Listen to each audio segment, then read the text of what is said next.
Great. And thank you, band. I think when Mary, as she often does, texts us during the week for any kind of song selections, I think I said I didn't have anything particular this week, but this was going to be my focus, which we'll find out very shortly.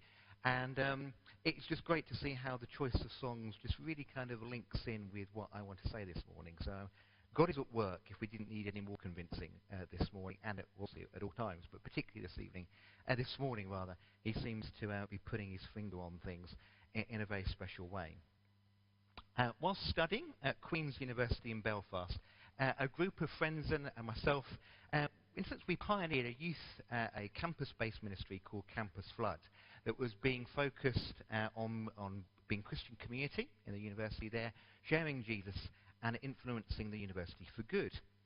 And one time when I was back home visiting some kind of university, I think it was during an Easter time, Easter recess period, I travelled to Cambridge to meet with a friend of mine called Tim Anderson. Now, some of you may know actual Tim now, or getting to know him more, because he's now part of the ground level regional team. And at that time, he was leading a church in Cambridge with a very strong student population. And they were having a lot of influence in the university. For example, King's College there, just on the right, made famous probably for carols at King's. They were actually able to get special permission to take King's Chapel for a big praise and worship event, very much like we've had this morning there, which you can imagine traditionally in a very well-respected university was a big thing. That was just one of the many things that they were able to do. And so I was meeting up with Tim to catch up, exchange ideas, and share what God was doing in our respective university places. And as a church, they'd been blessed with a townhouse in the heart of the city. And anyone who knows Cambridge well, it's very pricey. It's very difficult to get property there. But God had opened up this property for them to, not only for him and his family to live there, but also have several floors for students to lodge, for them to meet with various students during the course of the week, during the course of the day. It was just a prime place to be located. And on this particular occasion, when I went up to Cambridge, it was particularly busy. The sun was out, the tourists were out, and they were plentiful. And news stories were buzzing around the area. Why? Because a guy was cycling around the city, going about his supposedly everyday business, but he was a bit of an eco-warrior. He was kind of trying to promote the let's care for the environment, be at one, be green-minded and all of that, which up until this point you're saying, well, that's all probably very good, and indeed it is. But he was doing so whilst riding around on his bike naked. So I had a great time with Tim, and subsequently went back to Belfast for the rest of the academic year. I met up with, obviously, friends over there back in Belfast, and I was sharing with them what Tim and others had been talking about, sharing ideas and prophetic encouragement that had come out of my meeting with Tim. And I'd mentioned the fact that there was this eco-warrior kind of going around Cambridge at the same time, cycling, naked. And just as I was sharing this, a group of students had come into the room where we were meeting. And coming in halfway through, they hadn't been obviously part of the whole conversation, but they only caught part of the conversation. And so one of them very quickly exclaimed, "Why is Matt cycling around Cambridge naked telling people about Jesus?" Misunderstandings happen because we jump into the middle of a story very often. You overhear only half of a conversation and walk away with an incorrect understanding of the situation. You draw the wrong conclusion. And I want to take that idea and, with that in mind, look at a passage from the New Testament, the kind of second half of the Bible, from John's Gospel. John chapter 1, verses 1 to 3. John chapter 1, verses 1 through to 3. In the beginning was the Word, and the Word was with God, and the Word was God. He was in the beginning with God. All things came into being through him, and apart from him, not even one thing came into being that has come into being. In this passage, the writer John knows that if we start the Jesus story too late, we'll misunderstand him. It's like coming into the conversation, into the story a bit too early. If we don't work out the correct place to start, we'll get it mixed up. So he rewinds all the way back to eternity. starts at the very beginning. Let's take a little bit of a moment to think about the background, the context of where John is coming from. We believe that the author of the book is John, who, of his own admission, is the disciple who Jesus loved. We'll come back to that statement a bit later on. He belonged to Jesus' inner circle of disciples, and it's likely that John knew of the other gospel accounts, Matthew, Mark, Luke, and John. And he decided not to follow the same format that we see in the other Gospels. John doesn't follow a chronological account, kind of a sequence of events. This happened, then this happened, then this happened. But John follows more of a series of topics and divides the ministry of Jesus up into two key parts. Chapters 2 through to 12 focus on Jesus' public ministry, while chapters 13 through to 21 relate to Jesus' private ministry to his disciples. But before we get into all of that, John has and offers this kind of prologue, this introduction, dealing with the theological implications of the first coming of Jesus. He takes time to explain who Jesus is, rather like you might do in a biography. But unlike other biographies that perhaps begin with a birth, or we see that in the other Gospels, Matthew's account begins with a genealogy of all the different relationships when we get to Jesus. Luke begins with a miraculous pregnancy, and Mark's account jumps straight into ministry. John does something entirely different. He doesn't begin in Bethlehem, although we often read these verses at Christmas time, but John's account doesn't begin in Bethlehem, doesn't begin with Mary or Joseph. He doesn't even begin with creation. John begins before the beginning. In the beginning was the Word. John seems to be underlining to us the importance of beginnings. Let's not jump too far ahead. Let's not jump in halfway through and only get half the picture. Let's get the beginning sorted clearly. There's a well-known joke about a tourist in Ireland who asks one of the locals for directions to Dublin. The Irishman replies, "Well, sir, if I were you, I wouldn't start from here." No disrespect to the Irish. In fact, it was a good Irish friend who told me the joke in the first place. But the deeper meaning of that joke's considered to be, if you want to get somewhere, then it's better to start from a place where you have a good chance of reaching your goal. And that aligns nicely with John's intention here, I believe. He wants to stress to us that if we really want to know who Jesus is and have a relationship with him, we've got to start from the right place. If we misunderstand who Jesus is, we'll misunderstand everything else about him. And this is something I feel God's really been reminding me about for us as part of that, as part of the Emmanuel, God with us encouragement that I spoke about a couple of weeks ago. Over this new year, over 2026, I believe God wants to say and remind us, and write over the life of ICC, Emmanuel, God with us. And as I've been thinking and praying about that myself, I feel God's really drawing my attention once again to a passage I was looking at for the Christmas Carol service, the opening of John's Gospel. And it could well develop into a series on this in the coming weeks. But God, if we misunderstand who Jesus is, we'll misunderstand everything else about him. And as we've been learning on the Practicing the Way course, when we looked at unintentional spiritual formation, the stories we listen to, the stories we hold to, can influence our thinking and behaviours significantly. They form us. Our understanding who Jesus is, how we receive him into our lives, will form and shape us. So, what truth does John set out for us to get our perspective correct? How do we resolve this tension? Okay, if we misunderstand who Jesus is, we'll misunderstand everything about him. Okay, Matt, so how do we resolve this tension? What do we need to do? So I believe John offers us some truth that helps to set our perspective correctly. Firstly, Jesus is eternal. Jesus is eternal. John 1, verse 1, in the beginning was the Word. John intentionally echoes Genesis 1, verse 1, so the very first book of the Bible, where we read, "In the beginning, God created the heavens and the earth." But while Genesis tells us that God created in the beginning, John tells us that Jesus already was. John doesn't say Jesus came into existence. He says Jesus already existed.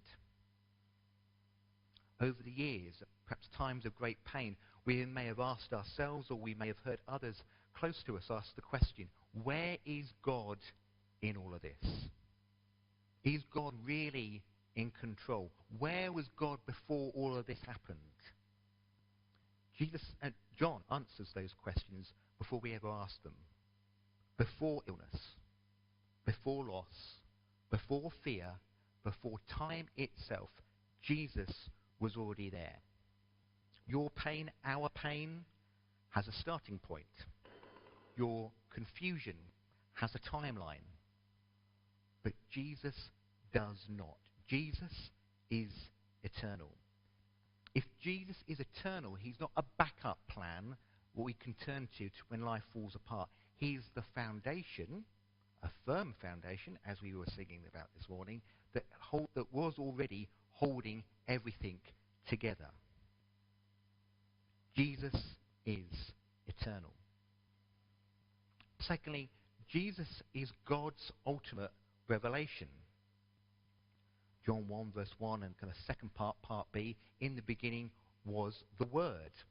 John calls Jesus the Logos, God's kind of self-expression. And to speak of the Word or speak of Logos in relation to the beginning of creation would make sense to both the Jews and the Greeks at the time that John was writing. Again, referring back to Genesis 1, the first book of the Bible, we read, "In the beginning," and the climax there is the creation of humans made in God's image. And then in John 1, the climax is the arrival of a human being, the Word becoming flesh.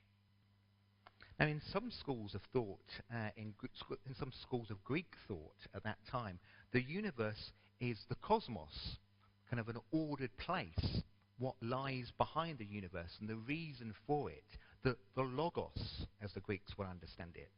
So what we're saying here is the Greeks would have considered the Word, therefore, as some kind of principle, kind of a philosophical idea lying deep within the cosmos, within all human beings, kind of the answer to life. And therefore they would be talking about, well, getting in touch with this logos, with the Word, with the principle. And if you do so, you'll find life's true meaning. And so with that in mind, perhaps John is saying here, actually, folks, the Word isn't an abstract philosophical principle, it's a person. Let me introduce you to him. For the Jews, the creation had taken place through God's speech. God had spoken. And therefore in John's day, Word was often associated with wisdom. And John will often go on, throughout his account, use kind of wisdom imagery, wisdom motifs, to speak of Jesus later on in his book. For instance, like the Word who was with God. Wisdom is said to have been at his side at creation. So as this passage suggests, God's Word and wisdom were often spoken as if they were persons. And the Jews really didn't get any hang-ups or have any hang-ups about this. And the very fact that they were using personifications, because they weren't looking on them as being kind of divine. So their idea that they're holding to a monotheistic belief, in other words, that there was only one God, wasn't thrown by any of this. The fact that they were kind of personifying kind of Word and wisdom, they still believed there was only one God. So the Word and wisdom within Judaism was of an enormous help to the Christians at that time to try and explain and understand the reality they found in Jesus. Jesus is what the Word and wisdom were, and so much, much more. We live in an age of constant communication. We have so many different forms of mediums to communicate, text and emails, voice notes, emojis. However helpful and beneficial these may be, I think they have triggered an even greater scope for confusion and misunderstanding and a lack of wisdom. That's not what I meant. You've taken that the wrong way. I wish you could have heard my tone in that text that I sent you. John says, in effect, God solves the communication problem by showing up in person. Jesus is God in a language we can understand.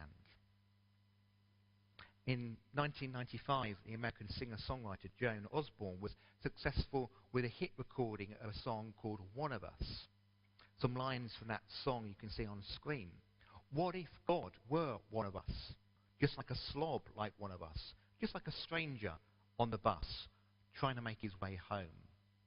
If God had a face, what would it look like? And would you want to see? Well, actually, Joan, God's already answered your question.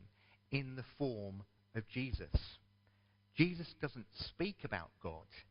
He shows us God.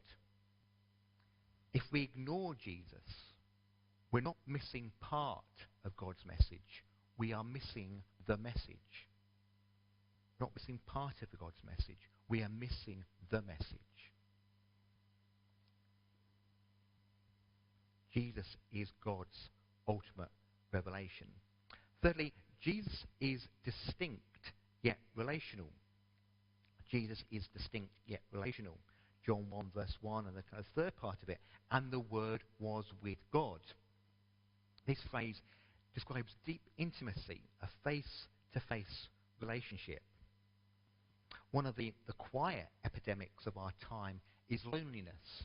People are surrounded by lots and lots of people but feel deeply unseen. And many may assume God must be the same. Well, God's distant and detached and impersonal.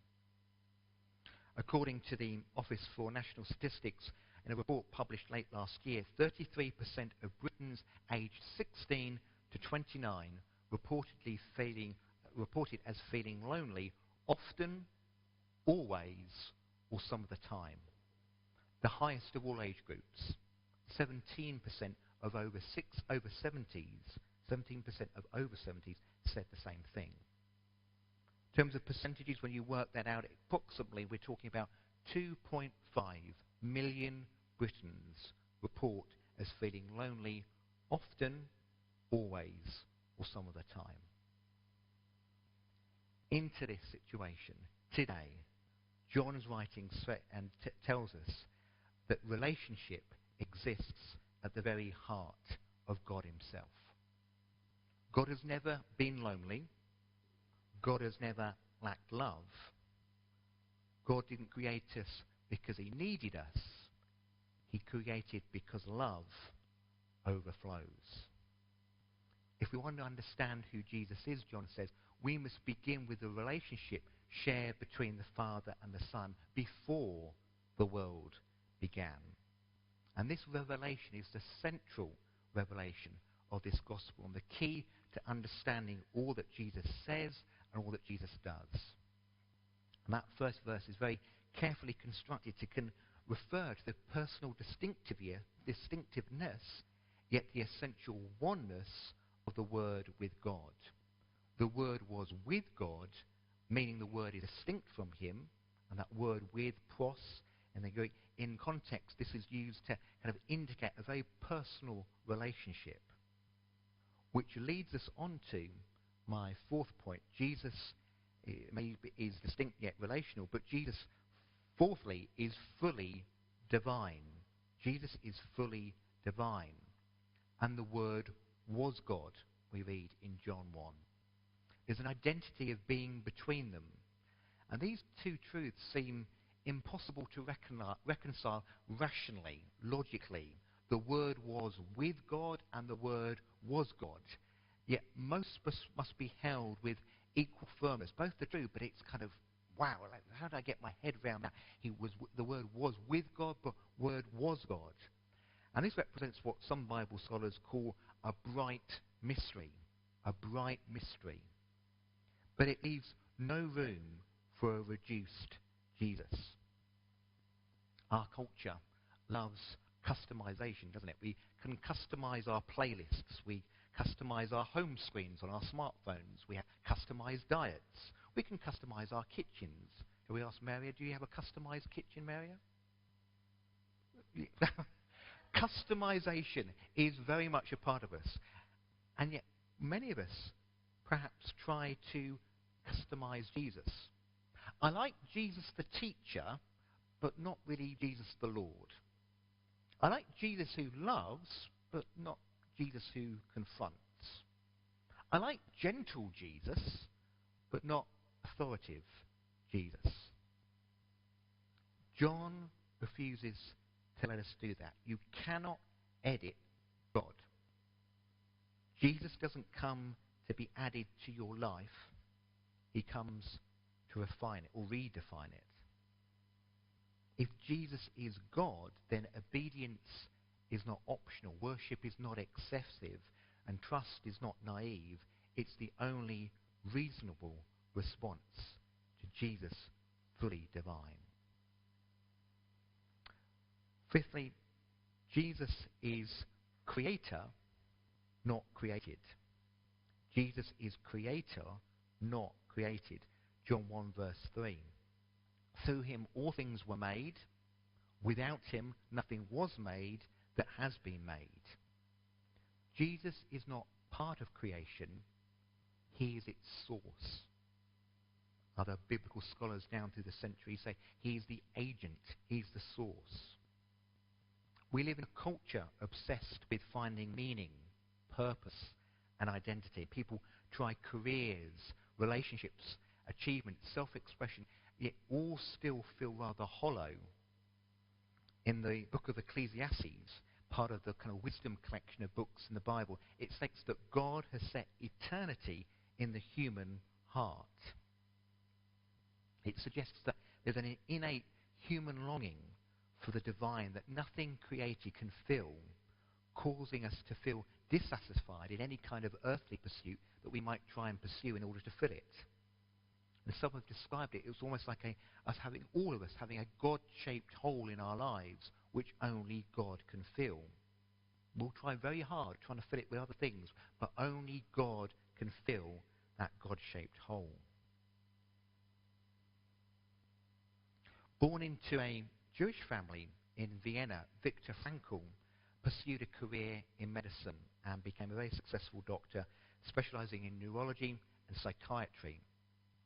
Years of practice followed in Austria, but the Nazi annexation of Austria in 1938 limited his opportunity to treat patients, and very soon he was taken along with other members of his family as a prisoner to the Nazi concentration camps. His father died there of starvation and pneumonia, and in 1944 Frankl and his surviving relatives were transported to Auschwitz, where his mother and brother were murdered in the gas chambers. His wife, Tilly, died of typhus in Belsen. And all told, Frankl spent 3 years in 4 concentration camps.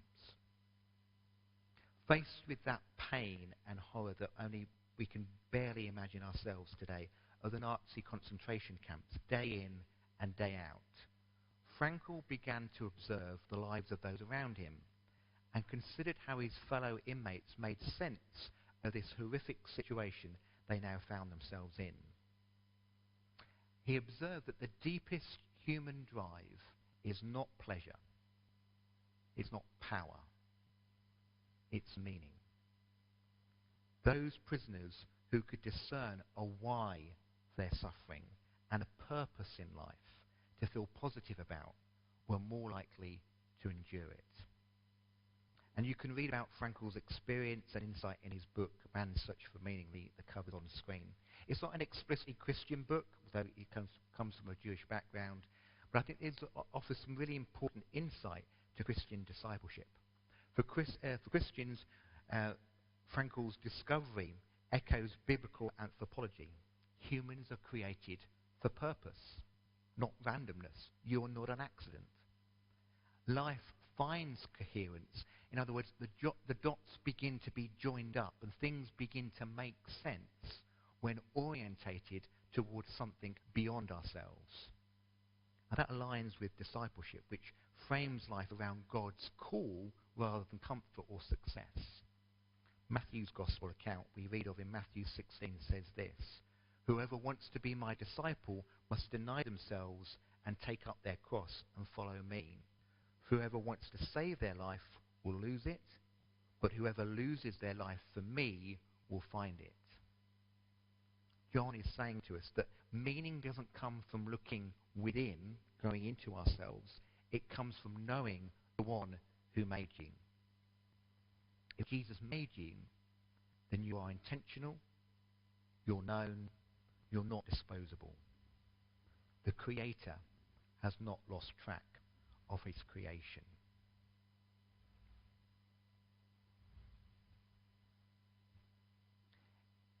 If we misunderstand who Jesus is, we'll misunderstand everything else about him. We have to have the right starting point.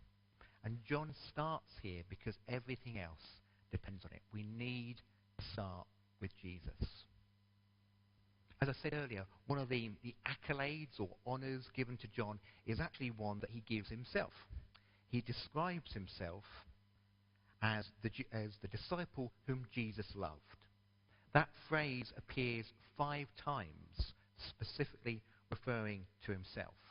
Now, initially, you might think to yourself, it's a rather proud, boastful statement to make. I'm writing my own account of the life of Jesus, and I'm just going to refer to myself as the disciple who Jesus loved. Thank you very much. And that happens 5 times. He doesn't just do it once, he does it 5 times. Who does this John think he is? But that question actually takes us to the hub and the nub of the issue. John chooses to emphasize his identity in relation to Christ rather than his own name. From a place of humility, he's focusing attention on Jesus and his relationship to him. It's a further indication of what we've been looking at this morning. If we understand who Jesus is, we'll understand everything about him. The parables, the stories, the healings, the adventures of Jesus, that perhaps if we took a quick survey, quick kind of brainstorm amongst ourselves, we could all begin to start listing and recalling. All are true, all are important for us to remember. But it's important that they're written about and they're accounted for. But through his account and writing of it, John helpfully sets our perspective. Before Jesus does all the miraculous healings, all the signs and the wonders, Jesus reigns. Before Jesus serves the seemingly unlovable, corrects the injustices, Jesus rules. Before Jesus dies for the whosoever believes in him, Jesus lives eternally. When a building shows cracks, structural engineers don't start with paint or furniture or just slap a bit of paint on and forget about it, cover it up. They inspect the foundation. John is inspecting the foundation of our faith in those verses. If Jesus is eternal God, then he's strong enough to carry your doubts, your fears, your failures, and your future. So the question isn't just, who is Jesus? The question is, what will I do with the eternal Word who stepped into my life? In many respects, it's taking a slightly different angle on what we're exploring in the Practicing the Way course. It's not just to know Jesus, but to follow him and to be his apprentice. To apprentice under Jesus means organizing our lives around those goals. To be with Jesus, to become like Jesus, to do as he did. So do I see Jesus as central to everything or merely helpful? Where have I reduced Jesus perhaps to a supporting character in my life? I'm quite happy in charge. I think Jesus kind of just sits alongside and it's almost a bit of a kind of direction, a bit of a sat-nav. He's a supporting act in my life. Or is he front and centre? Before seeking Jesus for the miraculous, the breakthroughs and healings, signs and wonders, focus on the truth that Jesus reigns. Before turning to Jesus to bring the problematic situations, the challenging circumstances, a change in life, focus on the truth that Jesus rules. If you're trying to find purpose and meaning and light for life in dark situations, look to Jesus, who lives eternally.